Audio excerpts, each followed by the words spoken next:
Yeah, I'm actually more excited about this carry Centaur. It is so weird, but I was mulling it over. I was like, what can it do for them, right? But when you think about it, E2 is traditionally a counter to these like agi carries, right, with incredibly high armor due to their high agility. But Centaur is more of like a raw HP kind of hero, so he shouldn't be that affected by E2's aura, right? That's true. That's actually kind of cool. I wonder how that's gonna come out here. As far as Tinker is concerned, I do think they don't have a direct counter. However, Mars and Queen of Pain might be able to do enough. Maybe not later on in the game, but in the early mid-game, these two heroes can do enough. And I know Excalibur is a Tinker spammer himself, and he's also been playing a lot of Queen of Pain in pubs, so he should be confident in whatever itemization he's going for here to counter Tinker. So it's definitely going to be interesting to see how they approach taking this hero down. But I'm excited about this Centaur carry. It's so weird. It's nice to see different heroes come out, honestly. I mean, what do you imagine we're going to see from Nefrit in terms of a build? Like when you're farming the safe lane, do you rush the blink, or do you still have to get like the Vanguard on the build up? I mean, what are you doing as a safe lane Centaur, do you think? I would like him to just build super tanky and definitely go for that blink at some point, but just build really tanky, be in their face, because in this lineup for Brame, Tinker is their position 1. He's the hero who's expected to carry. So if he could just soak up all of this attention and soak up all of these spells and just get all of that concentration away from the Tinker, that would be really cool. And Team Ball don't have any percentage-based damage for this carry Centaur, who we're going to assume is going to be very high in net worth. That's very true. Yeah, if Nefrit gets a few tanky items under his wings, it's going to be hard to take this Centaur down. And if you think about like natural vessel buyers, like ET doesn't really want to do it. I suppose WEU can do it, but it does delay her Yules by a lot, which is something that she is going to want here. Especially versus Tinker. And we'll see how the carries do in the lanes this time round. Last game, of course, Gorg got quite a nice start in his safe lane. This time round, things might be a little trickier. It's not going to be too nice playing into 11's Viper in the laning stage, especially once there's a few levels on it. So Gorg's going to have to be careful. As far as lanes are concerned, I expect Brame to win both side lanes, honestly. This combination of Centaur and Enchantress should be incredibly potent. I don't know what WEU can do here. And WEU can out-trade Enchantress to an extent, but once she does get the help of the neutral creep, it's going to be harder. Mars can trade farm with the Centaur, but look how Centaur's just standing in front of the creep wave with no fear. He knows that he's nigh unkillable at this point in the game. And if you look at this top lane, this Viper is one of the biggest lane bullies in the world. He's just, every time Gorg walks up for a creep, he's just going to get spit on, basically, by Viper. Yeah, so far though, in the first couple of waves, Gorg, he's doing just fine on the CS, 6 for 6. We'll see indeed how that sort of changes up once there's at least like the 2 points in the poison attack. That's when the damage and harassment really starts to add up. 11's able to kick out. They've already had to use 1 salve 2 chop, so probably going to have to ferry out more as this Viper gets more levels in the game. We'll see both mids able to get the refill, of course, on the water runes. We'll see an aggressive attempt there for Stamana, but Gorg quickly puts a stop to the charge with the blast. See if they can keep the stacks building up onto Ixen, though, as he's trying his best to hide around the trees, but I don't think there's much running away from this, as Ixen will go down. First blood for 11. Meanwhile, in bot lane, they do get the kill on Mars. Really well played by Spartan. He just used that Centaur creep to zone Mars out of safety and kind of cornered him in the trees there. I mean, these kills, though, definitely looks to be, as you said, Brame having 2 solid side lane duos for this laning phase. I do expect Excalibur to have a much higher impact this game in his Queen of Pain. Windranger isn't a hero that was set up for success in their last draft, whereas Queen of Pain can completely control the tempo in the way that they wanted to last game. So if Excalibur gets the start that we know that he can on this hero, I think he can open up the map a lot and probably push out this Tinker from his triangle at an earlier stage in the game. I'll see Pablo. Of course, you know, level 2 doesn't have any points in the Shadow Realm, so won't easily be able to dodge away. Looks like they won't waste any further time chasing, though, so quick juke around the cliff. He's going to be able to make it out of there. Dude, when you think of Spartan playing Dota, I just think of these really tanky heroes like Enchantress or even his 5 Willow that he played a lot last DPC. He just likes to be in really odd places early on. He likes putting himself in harm's way and just making sure he doesn't die. And you can see that he's kind of a little bit out of his element when he plays heroes like Disruptor. He doesn't shine the way that he does on Enchantress. You talk about being in strange positions there. I don't think Excalibur was expecting that, him to just be sat behind the tier 1 tower and snipe his courier on the way out. So Spartan definitely being a nuisance here for Team Bold. Top lane, Gorg. He's going to be in trouble. A stomp will come out. Does catch on to 11, but it's not going to be enough to stop Gorg from going down. 11. He's going to try and get aggressive onto Ixon, see if they have enough damage here to man. Taking a few tower hits. Ixon might have another urn charge thrown out at him, but 11 ends up ticking out actually to the damage of Gorg, so Gorg still gets the kill. Ixon will keep himself alive there with the Tango regen. While that was happening, Samanen almost died to the skeletons. They are such a nuisance actually. Spiritbreaker and Viper both struggle on killing them, so they can be very annoying. If Samanen hadn't TP'd on a cliff there, he probably would have died to the skeletons too. See, bottom lane, Nefrit is pretty low here. I'm going to get the Curse Crown set up. Radjix, he'll finish off the kill. A good strike back there on the bottom lane. Same time over on the mid, though. Excalibur will end up going down to Wish. Yeah, with the aid of the Spirit Breaker, right, we can see this hero's potency and his ability to rotate around. Centaur stepped a little bit too much out of place and died, and I actually think that this could be the reason why they paired the Centaur with the Enchantress, is the Enchantress wants to play aggressive early on and has been in the triangle and has completely neglected Centaur in the spot lane. So they probably put this hero down here because they thought he could sustain himself enough without dying, right? So that could have been another idea that they had with picking the Centaur as a carry. Obviously mid. I'm going to go in for the charge onto Excalibur. I should be able to be safe here. Yeah, they don't have anything else with the two of them. Wish wasn't quite in position to offer further burst. Excalibur will be fine. Pablo comes in for the refill. Keeps Excalibur strong for the lane. And does have that point saved as well. So Sonic Wave is available if Excalibur sees the situation. So Nefrit went for Hood first, which is very standard for Centaur. It's going to be very valuable against Mars and Willow early on, and he's actually going for a Vanguard next without boots. So this is the build he's doing so far. He's going to be as tanky as he can be. Oh, a good kill up top. 11. Getting a little over aggressive. Backup is coming in, and that was the easiest double kill Wish picked up. Just rolls into the lane, a couple of rockets and a couple of kills. Ixon and Gorg taken down by a very, very impactful 6-minute movement there from the mid-tinker. Yeah, Gorg is really going to struggle at this point. With the ability of Tinker to rotate on top of the Spirit Breaker charge, on top of the slows from Viper, it's going to be impossible to sit on this lane now, so I think it's time for Gorg to head into the jungle. It's in the mid, Stamanet. Going in for an aggressive charge, but TPs are coming. In fact, they've got the 4 members of Team Bold around the mid lane. Very much having to keep tabs on the aggression and charges that Stamanet's constantly looking for, especially when it's around that mid area. Wish will have the damage. See Ixon going for the D-ward job. This might cost him his life. Wish and 11 coming across. Same time though, down bottom, they do manage to take down Nefrit again. And looks like Ixon will be able to walk this one off. Into the trees he goes. They don't have a read on his movement. Yeah, nice rotation by Excalibur to kill Nefrit in the bot lane. They managed to do it just with the Arena and the Queen of Pain spells. She actually did not level Sonic Wave at all. He's choosing to play on his spells instead, which is pretty interesting. I guess you don't really need it at this point in the game, right? Like, these heroes are burstable, you just need to catch them. Radiant's bottom tower is under attack. And Wish is very close to his Blink Dagger. He's about 400 gold away. Once he does get it, we can see Brame try to maybe get a few towers or pick up their pace.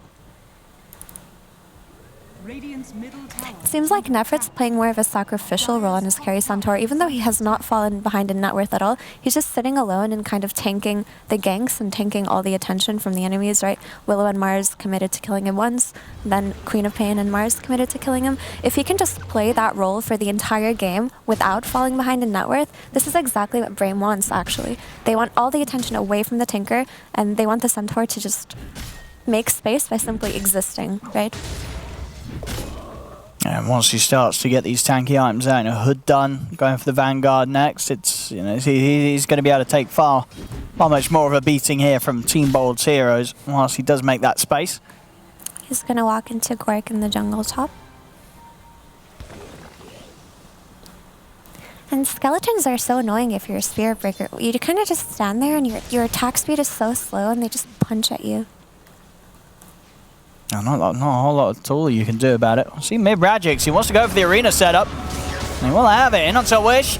Pinned against the arena wall, Wish not standing a chance. See TP's coming in, they're going to look for Radix. Radix tries for a TP out himself, won't make it. Charging from Stamanen. They'll get the trade. They do get this kill on Tinker and they slow down that blink timing. He almost had it, but now he's just 100 gold away again.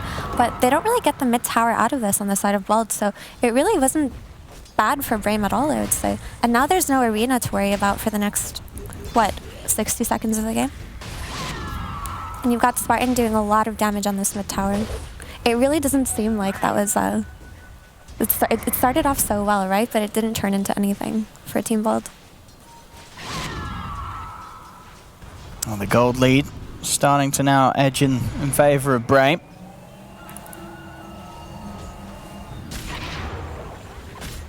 We'll see their own tier 1 tower. It's going to be a lot harder for Team Bold to really push in onto. So Gork has actually chosen to pick up an armlet on his Wraith King, which I do like because they do have to play active in this lineup because as the panel is saying, they don't have the best answer to Tinker. So for them to beat this Tinker lineup, they just have to play as aggressively as possible and make sure that he doesn't get the gold and get the experience and get the levels and just pick up the pace and just do as much as they can on the map. So wise choice by Gork to go for armlet. Armlet does so blink, just feels like enough really to play with.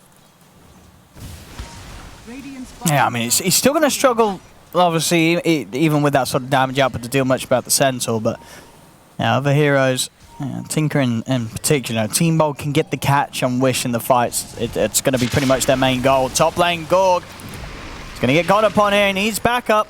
He's going to go down the once, backup will now turn up.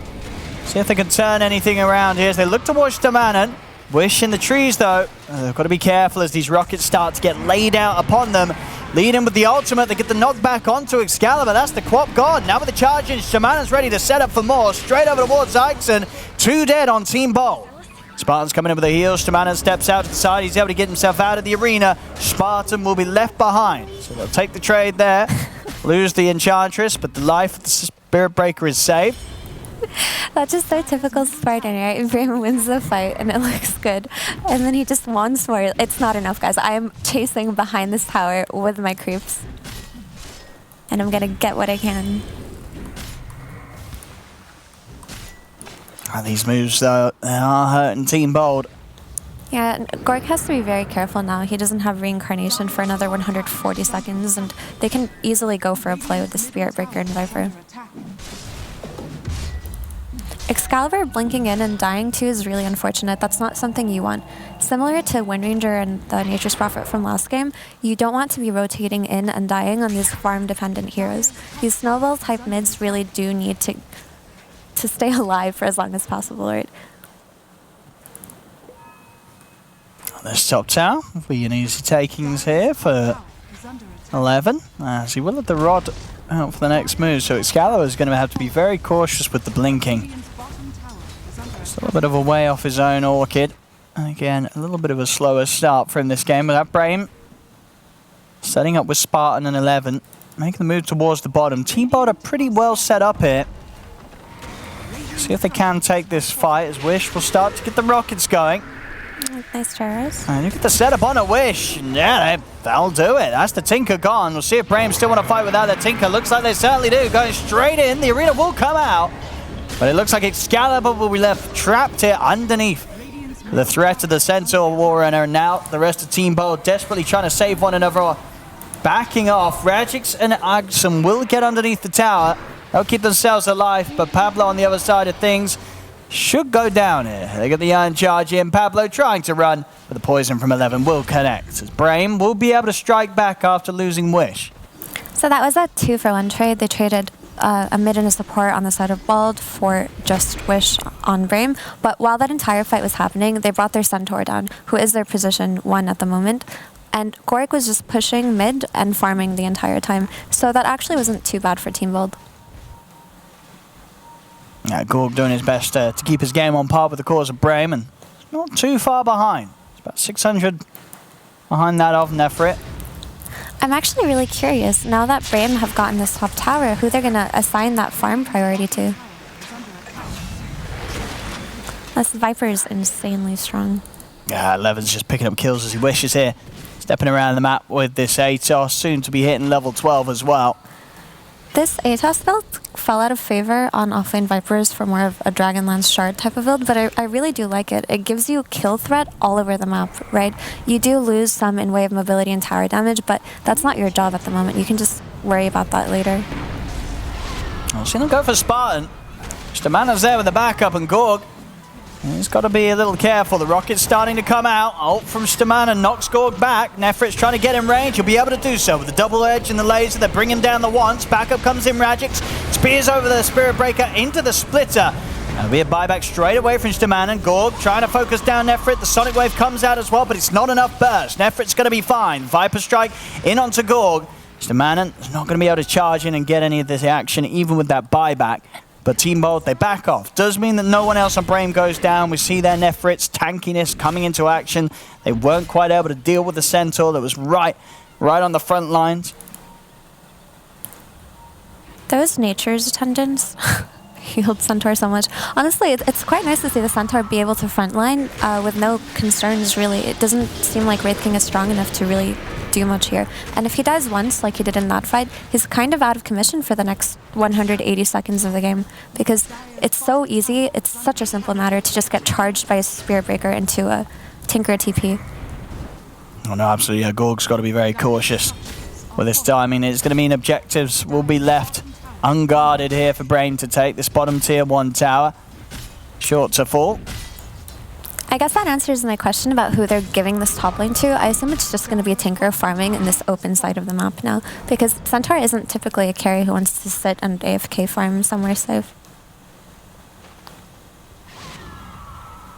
I'll see Nefrit, I mean, stepping up very boldly here into the triangle. 3 heroes around. Nefrit doesn't care. Who's going to stop him? They don't have their cooldowns up. They don't have percentage-based damage. Arena did just come up, though. Oh, see the Arena attempt onto 11. That'll be a catch that Radix should be able to finish off the job on. Again, top lane Gorg. Still 90 seconds. No reincarnation. He's in a lot of trouble. Wish and Stamanen, they will do this. It's a spooky game when he's not got the ult. And that's what we just talked about, right? Once your reincarnation is down, if you show on a lane, you're going to instantly be punished, especially if your team decides to make for a play on the opposite side of the map. But yeah, well played by Brame on finding that pick. It's going to slow down the Wraith King by a lot. Yeah, I mean, it's just such a scary game with the Spirit Breaker Tinker threat. And it's only going to get worse with Wish catching up in farm. So now the issue with this armlet is that his team don't have the tempo at the moment, and he doesn't have a farming tool. When you go for this armlet Deso build, you're expecting to fight a lot. But if you do fall behind and start to die, there's no means for you to come back into the game just simply by farming. Gorg, he's underneath the damage of 11. He's trying to run, but Gorg, he's going to go down surely. The ult, it's not quite back there. He's still trying to step out. Looks like he will be able to live, as Brame have turned their attention back over towards the rest of Team Bold. Radix focused down by 11. Now they'll go over towards Ixon, take down a second. They did lose Wish for this, but it's certainly paying off here with 2 dead on Team Bold. Brame taking the fight yet again. I mean, Team Bold very fortunate to get Gorg out of there. He looked dead for sure, but able to just keep himself out of reach of the follow-up poison attacks from Ixon, from 11, sorry. It will save him, so he can get back to farming, and he's getting close to passing that window where he doesn't have the reincarnation. His ult is back up now. They should be feeling a little safer farming out on the map against the Spirit Breaker Tinker. So we talked about Centaur being a meat shield kind of for this Tinker, putting himself in harm's way so that Tinker can kind of just unleash himself in these fights, but with this Blink Dagger on Mars and just with the added Blink plus Orchid on Quap, they can actually sidestep the Centaur and go on Tinker whenever they choose to. So Tinker does have to position himself more carefully. Just picks over picks here on the side of Brame. Yeah, they just can punish anybody out of position so easily. Bottom lane. See the attempt onto Radix. He's going to drop down the arena. And that will hold back Brame. It's Radix. Will be left alone for now. Very close to having the Yules as well, so we'll have other options to try and stop the charging from Stamanen. They did get Arena there, which is really nice because that's Team Bald's biggest pick-off tool right now. It's how they've been going on Tinker in these fights. So without this Arena, it's just a lot safer for them on Brame. I'll see Spartan. He's going to get gone on. He is tanky, but not tanky enough this time around. Gorg able to come in with the big old crit. But he's having a great time, Spartan, as you can see. He's, every time Spartan dies, it just shows him smiling and laughing. At least he's having fun while playing. He always is. Awesome. You can always guarantee. It doesn't matter how many times the man gets taken down in the game. He's still enjoying it every moment. Dude, I wish I had that kind of passion and enthusiasm for Dota. Every time I die, I just want to bash my head on my keyboard. I'm talking about keyboards. Gorg. He's catching up to Nefrit. Second highest in the farm and going for that BKB after Dessa. With the arm of BKB Dessa, he will have that ability to charge in, lock down a target. Doesn't have to worry about that pesky slow from the attack speed slow from the Enchantress anymore. Spartan's definitely going to have a tougher time. So they are building towards this point where Gorg's going to be very strong in the team fights. Yeah, if they can hit this timing on Team Bald with Gorg's items, they can take back a lot of this map before Tinker gets strong enough, because he's still not quite there yet. See bottom. 11 will get the catch onto Excalibur, but the burst damage from the 3 of Team Bold is too much for this Viper. Excalibur gets the kill, and Radix, he's looking for the further setup. He's got the catch onto Stamanen, and Arena's there. No escape for the Spirit Breakers. Team Bold, they pick up 2 quick kills and start to invade the jungle of Brame. This makes absolutely no sense. Oh no. So Wish is 200 gold away from his Shiva's Guard. It's a pretty big item for him. It should spike up his potency in these fights by a lot. Also make it so that he's tankier later on. Those are really great kills by Team Bald. It feels like they're finally picking up the pace for themselves. Nice, this is big.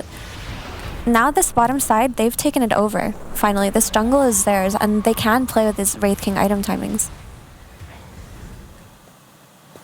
I'll see how many sort of objectives they can try and force with this. Because Roshan still stands strong for somebody to take this game. Tier 1 tower in the mid looks to be dying to the creeps. And the fortification. Radix is ready, waiting around. 30 seconds, of course, until Arena's back up. And see a lot longer until Sonic Wave's in play. Oh, Nefrit almost has his heart. He just finished it. I mean, he is going to be so beefy. It'll be interesting to see how they sort of decide to take the fights around him. Is it just going to be a case of popping the BKB on Gorg and looking around him? You just try and ignore the center completely? They've got to like sidestep him. They have to maneuver their way around him because they really don't have the damage to take him down. They've got no vessel. They've got no percentage-based damage. We'll see bottom Excalibur. He has been found. Stamanen with the setup. 11 has the follow-up. That's a very huge kill because Excalibur was the one leading these aggressive plays by Bolt. He was leading these smokes and just blinking in bravely with his Orchid, right? So with Excalibur down, that puts a halt to that aggressive tempo we were talking about. They were picking up on Team Bold. And we'll see now, it's a Nefrit with his heart. 3.6k HP. A very, very tanky boy. That's a big boy.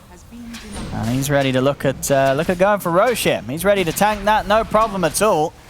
Brame, they will have the damage, and this is not going to be something that Team Bold can have anything to say about. Still 10 seconds without Excalibur. No, the full lineup up, so no interest of making movements across the map. Great ward setup as well from Brame. They've got all the information they need, so this Roche will be theirs. Aegis into the hands of Wish.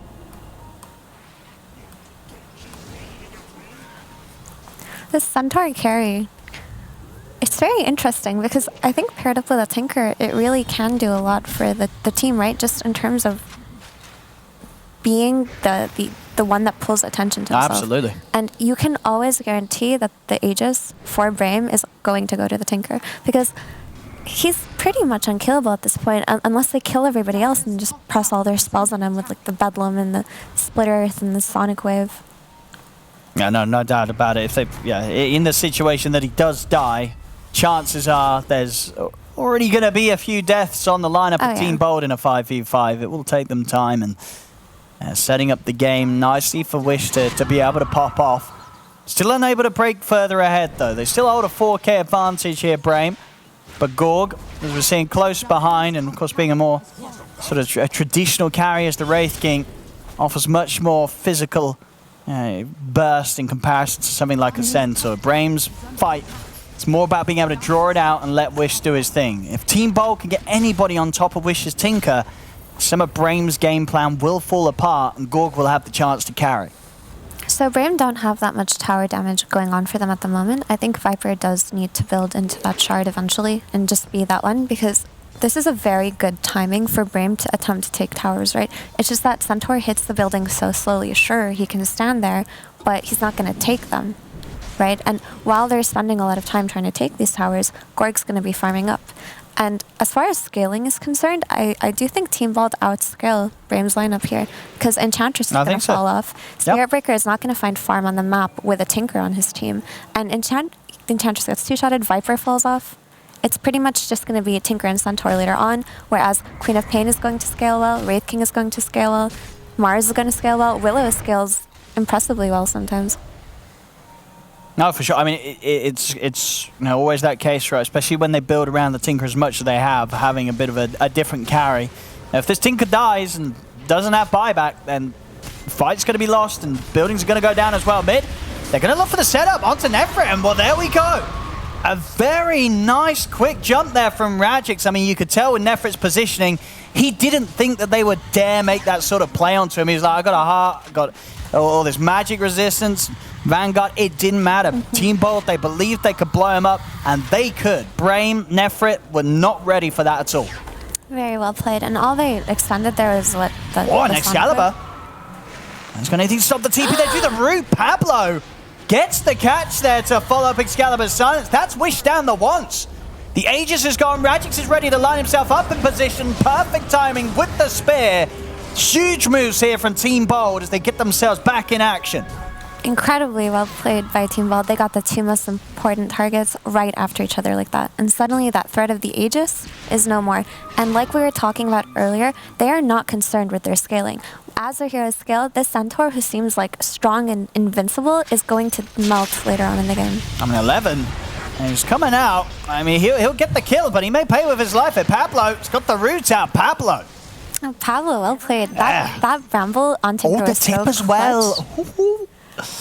That Bramble on Tinker was so clutch, and then just getting that return kill on Viper. Yeah, I mean, Master Tier Dark Willow, and it's showing here. Pablo having a great couple of moves coming out there as that lead that Brame had is starting to get shut down. Brame have to start making moves of their own, or the game's going to slip away from them to Team Bold, because like Gorg's starting to lead the net worth or just go neck and neck with this Centaur already, but this net worth on Gorg is much more valuable than it is on Centaur. Absolutely. Right? This hero is going to actually scale later on into the game.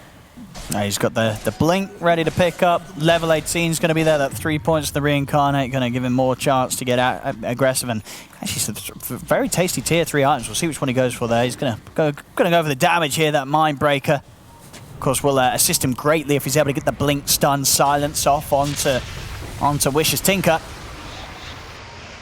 And we'll see mid. Brame, I'm going to get aggressive. The arena comes out, but 11 has the BKB. Gorg also using his own BKB to try and commit, but they are able to step away. So that will be the maybe a bit of a premature attempt there with the BKB from Gorg. See bottom lane, Stamana, nice little charge onto the creep wave to start off the action. Excalibur is out with the blink and the TP. Won't be able to find him in time, so Excalibur makes it out of there. Mid lane though, Gorg, it's actually going to literally try and get back in. He's going to get in with the jump, Great Fire Blast to start things off onto Nefrit. Nefrit's dying underneath the tower. He's going to try and step away. The Curse Ground will hit. They need a little bit more damage. Sonic Wave, not quite enough, but the Earth Splitter is. Nefrit goes down. Team Bold, again, they seize the opportunity to take down the Centaur. Tower still goes down in the mid lane. But again, T-Bot, they do continue to prove that this Centaur might not be as unkillable as Nefrit feels that he is. If they press everything on that hero, he's going to die. And Wraith King later on in the game is going to start killing him by himself too. A bit of a misplay, I would say, by Nefrit to just die in the same place twice in a row. Maybe a little bit of underestimation going on in terms of damage output. I also wanted to quickly shout out Excalibur's Lincoln Sphere. It was the reason why he was able to get out of the bot lane. Spirit Breaker did have his ult available, but he just couldn't press it on Excalibur. And it's going to make it so that Excalibur can actually play the side lanes now. He shouldn't be concerned about this Tinker plus Spirit Breaker kill combo anymore. Excalibur having a much better game than he did in the first one of this series. Was struggling continuously on the Wind Ranger, but this game keeping himself right on par with the Farm of Wishes Tinker. In what is panning out to be quite a close game here between the two sides. And sort of the potential of the outcome as the minutes pass switched a little round, as you would expect from the drafts, in comparison to what we had in game one, where it really does seem that Gorg is on the carry that can definitely scale the better here. So if they can continue to hold on Team Bold, make sure that the high ground pushes aren't going to be in place, they're going to be feeling pretty good about themselves. And as you mentioned earlier, it's not really that easy for Brame to siege the base of Team Bold unless they get a lot of kills outside of the base on the map. Yeah, or unless Viper builds to be the siege machine of Brame, but that's not the build he's chosen to go for. He's going for an Ags now, which is going to be very nice in these long drawn-out team fights. And he's got his BKB available, so does Wish on his Tinker, so does Centaur now, actually. So Centaur, next time he goes for an insane, aggressive positioning, he's going to have something to bail him out. Now he shouldn't die. BKB should be enough to offset that significant amount of damage that was killing him. Mid lane Radix, he's going to find himself a Spirit Breaker charging through. You actually catch Spartan as well with the root. They're going to go for this as well. Looking to chase down the Enchantress. Buyback immediately comes out from Staman, and the Curse Crown holds back the two of them. Rockets start to fly, and Pablo, he's trying to get himself away, but he's got no Shadow Realm up to avoid the follow-up rocket, so he will fall. Staman, how aggressive does he want to go? He's in onto Radix. He's got the ult at the ready, but the Lincoln Sphere, offered up by Excalibur, keeps Radix from being knocked back, allows him to step back up to the high ground. So a 1-for-1, but Brame, of course, the team also using a buyback there.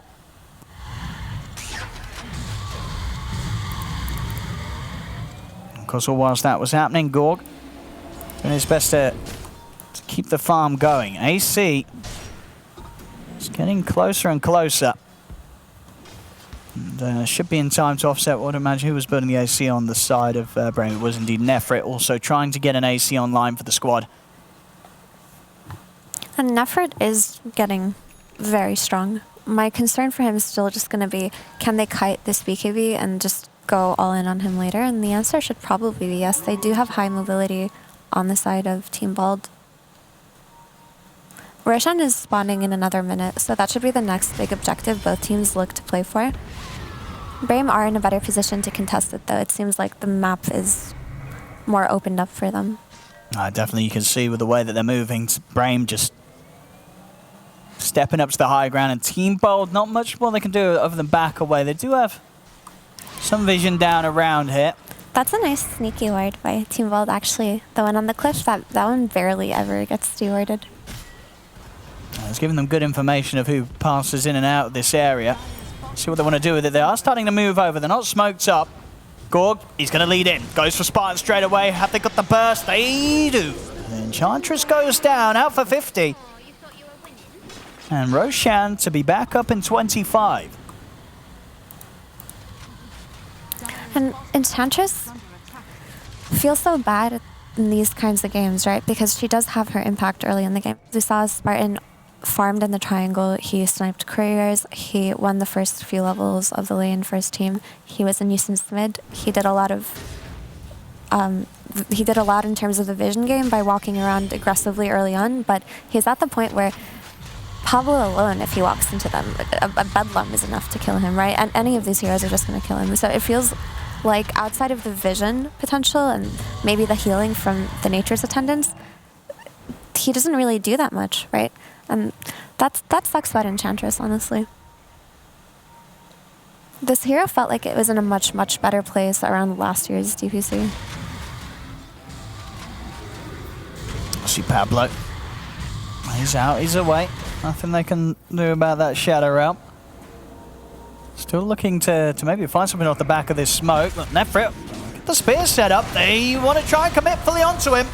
See if they can do it this time. They can't. Gorg's going to get charged, taken down once. See the second life hit from Gorg come into position, but he immediately gets hoof stomped. He needs backup and he needs it now. Is he going to get it? He pops the BKB, tries to turn, but Gorg will fall. Excalibur as well, also going down there. The two biggest losses there for Team Bold. Both cores out of action. Roshan up. Brame, they'll be able to step in and take this. That was a very painful couple of deaths there for Team Bold. And we really saw the effectiveness of Nefrit's BKB pickup there. It just turned the fight completely for them and gave them the key kill that they needed to get this rush.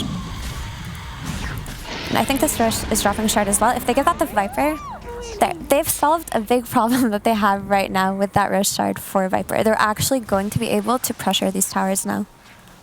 Yeah, this is pretty huge. It was that sort of one piece that they were lacking. And they've given the Aegis to Centaur too. I mean, yeah, we saw there in that time round with Nefrit with his BKB. They did struggle to really even bring him down to half HP they want. So, bottom lane, Rajix, wish he was onto him, but Rajix TP's out in time. Top lane's getting siege though, and still 10 seconds or so. No Wraith King or Quap for the defense. And that poison attack, they'll be able to make good work here of the melee racks. Now see what Team Bold can do now with the full roster back alive. They're looking for the setup. Rajix, he has got the arena down at the two of them. Gorg jumps in, dispatches at Spartan. Now turns over towards Nefrit. Gorg's going to be a bit cautious. He gets caught by the root. Has to put the BKB. Looking for a target now. He's going to stay on top of the Centaur. But the Stampede is up. Wish to the side with the BKB. He's able to blink away. They'll get the spin into the Ray Fire Blast onto Nefrit. But he's still too tanky. Gorg can't commit on him with the BKB coming to an end. Gorg has to back off. They're tickling him right now. Jeez. Really? He's still alive. He's just fine. And they used everything. Yep, he's still got the Aegis. He's still got the BKB ready to use. He's got himself back in this stage where he really does seem to be unkillable, Nefrit. Just got that nice regen from the heart. Very easy reset for him. Now they can look to swing round towards the bottom. Creeps are pushing in. Oh, are they going to find Gorg here? See Gorg has reincarnation back up, and as soon as Nefrit shows his face, he'll be stepping away from this tower. They're going to have to take the defense from the high ground now, Team Bold. Those last couple of moves, I mean, there's two big deaths before losing the Roshan, setting them right back behind. As Brame up 12k, taking that top melee X as well. Nefrit just waltzing up to the high ground. Does not really have a care in the world right now, Nefrit. Goes out to the mid. Gorg, he stepped out of this. He's going to go for the BKB TP. Stamana, can he find him with the ult? He can't. Oh, this is so scary. Without this BKB on Wraith King, not sure how they're going to take this fight to defend this bottom side. Yeah, Brame could definitely force up to the high ground pretty hard now. With them knowing that Gorg doesn't have his full potential to turn up to the action. We see Excalibur trying to jump in and start things up, but Wish is able to get the BKB off in time. Blink to the side, Wish is fine. The arena's down, but the BKB's out from 11. Stamana will fall. See Pablo trying to find Wish, but Wish is already out the TP. Gorg charging in. BKB's still on cooldown for 40 seconds. He does have to reincarnate though. They burst through him the once. He needs backup, but he doesn't look like he's going to get it. Oh, he's able to get the blink off in time. Beautiful, beautiful by Ixon. A big escape there from Gorg. He gets caught there a second time and it could be game over. But he does and he gets out. He's short of money on the buyback, so has to be cautious. 800 gold out of it right now. Nefrit back to pushing. The bottom racks are going down. Team Bold, what can they do? We'll see Excalibur jump in, look for Spartan, but Spartan forces out to the side. Nefrit's still sticking around for the barracks. See them set up with the Viper Strike onto Excalibur. Stun. In onto the Elder Titan. Elder Titan goes down. Buybacks available from Ixon. Sonic Wave to the side. Burst through 11. They've brought down the Viper. They've got the Yule set up onto Wish. They're seeing if they can catch this Tinker. Pablo's in on top of him as well. Gorg in with the BKB, but the Bloodstone, it's healing up Wish. Gorg, can he finish off this Tinker? He can. Double kill for Gorg. What more can they find here, Team Bold? And stepping over towards Nefrit. See Spartan hiding in the trees. Nefrit still very beefy, still a full minute left on the Aegis. We're going to see the death of Ix and Gorg. He hasn't got the damage to deal with Nefrit right now. As they lose the first life of the Wraith King, he's ready for round 2. Spear over to the side will trap Spartan. Great angle from Radix. As they take out Enchantress, Nefrit should fall the once, finally, slowly. But can they do it a second time? He's ready for round 2. The question is our team bot. Let's see what they can do here. Has got Stampede available. He's got backup coming. Yeah, they're poking very carefully because here's the man and charging forward straight over towards Excalibur. The root catches on to Nefrit. They're still so careful how they approach him. Gorg will tickle him with a Ray Fire Blast, but they're trying to ignore him and turn towards the Spirit Breaker instead. Radix, you'll set up Arena's back up. Spear down on Stamanen. The Spirit Breaker will fall. Nefrit, he'll look to hide in the trees and TP out. He'll back away. That's so funny. That is the most action-packed few minutes that I've seen in a while. And all the while, Centaur is still alive. But that was the exact way that they need to take these fights on Team Vault. They have to ignore Centaur and just kill everybody else. And because Centaur had that Aegis, unfortunately, ignoring Centaur and going for the rest of his team did mean that they lost their bottom racks. Oh, and you love to see it, Gorg. He tried to queue it up last game, couldn't quite get there. This time round, I think there's definitely a much higher chance that he will. Rapier on the menu here for Gorg, close to the level 25 as well. They're still down 11k, and they did have to use 2 buybacks there to push them back on the bottom lane. Still, of course, lost the barracks on the bottom, just that mid-set left standing for them. But they are holding on, and the Rapier Wraith King might just be enough to deal with these heroes, such as the Nefrit Centaur. What we saw last fight, actually, Spartan did a lot of damage to Gorg. If Spartan's left alive, Gorg has no evasion, right? So they can... They do have solutions for the Wraith King. They do lose the courier. That's quite a snipe there. Will take the Bloodthorn away from Excalibur's hands. Team Vault have to make sure that the next fight they take is not in their base, or that's just mega creeps. They have to make a smoke. They have to leave the base and just take the fight. There we go. They're listening to you, Effie. They're making the call. They're making the moves. They're in onto Spartan. Dragged back by the splitter. He should go down here, or maybe not. He's out to the side. Spartan, he's actually away. Excalibur jumps up to look to finish him off. They'll turn towards Nefrit. BKB from Gorg. He looks to commit, but Nefrit with the BKB Stampede, he's able to get away. Excalibur still trying to kill Spartan, but he hasn't quite been able to do so yet. Another dagger out. Spartan finally dies. The rest of Brame, what's their move now? They're backing off. As Team Bold, they get a kill, and they force Brame to back away. Spartan was so tanky there. He was so tanky there. They all into him, kind of, and if they had managed to kill him a few seconds earlier, they might have been able to take down Nefrit too. But that Holy Locket really came into play there with the Nature's Attendance. So. Seeing some big deaths here. That's Pablo out, Ixon as well. Neither with buyback. Can Team Bolt do anything about this Gorg? Excalibur, they're charging back in. They're looking for Wish. They get the spear back, but the 3-man who stopped the charger as well. Across the 3 of them, takes Radix out of the game. Gorg, he's going to be back up for a second life, but the BKB's on cooldown. He can't do anything alone against these 4 as Gorg will fall. He has got buyback, but it would only be down to him and Excalibur to try and hold. We'll see if they give it an attempt. As Brame, they've got the 4 of them alive. They're heading straight over towards the tier 4s, looking to close up the game and the series. Gorg's in with the buyback. They have the fortification. 10 seconds until Ixon's back in. But can the 3 of them keep this game going? Honestly, Owen, I take it back. Centaur scales just fine. I mean, yeah, Gorg just disappears in a matter of seconds there as Nefrit gets in on top of him, charging towards the base as well. Ixon trying to keep their attention off the Ancient, but it's not going to work. GG is called. As Brame, they'll take the game, the series, it's all theirs. 2-0.